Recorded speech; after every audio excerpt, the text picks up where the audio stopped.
पुराणों के अनुसार भगवान विष्णु हर युग के अंत में अवतार लेकर धर्म को पुनः स्थापित करते हैं। अब तक भगवान विष्णु के 9 अवतार हो चुके हैं और अब केवल 10वां अवतार कल्कि होना बाकी है। इस अवतार के बारे में पुराणों में बताया गया है, कलयुग के अंत में भगवान यह अवतार धारण करेंगे और अधर्मियों का अंत करके फिर से धर्म का राज स्थापित करेंगे।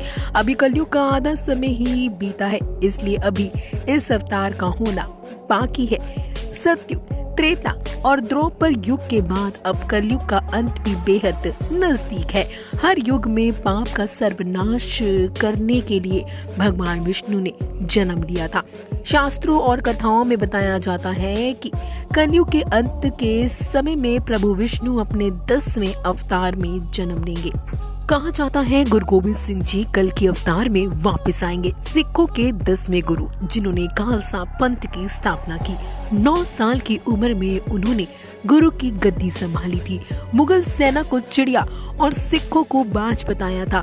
एक कुशल योद्धा और लीडर जिनकी उम्र 42 वर्ष थी, मुगलों से 14 बार युद्ध लड़े और खालसा पंथ की स्थापना की। गुरु ग्रंथ साहिब जी को गुरु घोषित किया। पिता शहीद हुए, माँ शहीद हुई, 4 बेटे भी शहीद हुए और खुद भी शहीद हो गए। इतने कम उम्र में ही दर्जन भर से ज्यादा रचनाएं कर डाली।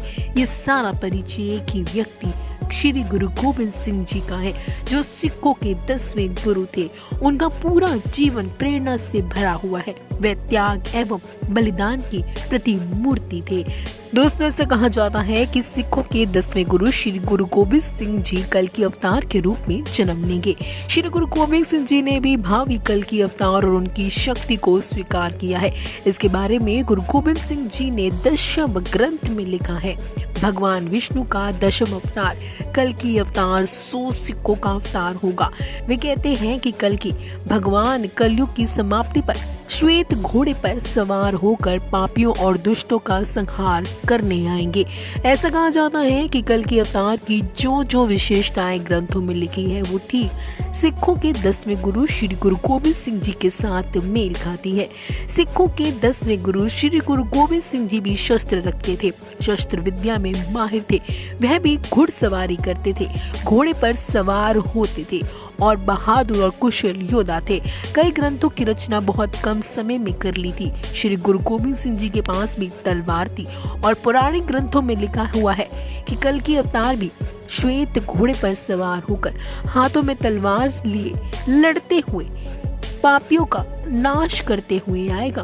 और ये सारी विशेषताएं कहीं ना कहीं सिखों के 10वें गुरु श्री गुरु गोविंद सिंह जी के साथ मेल खाती है।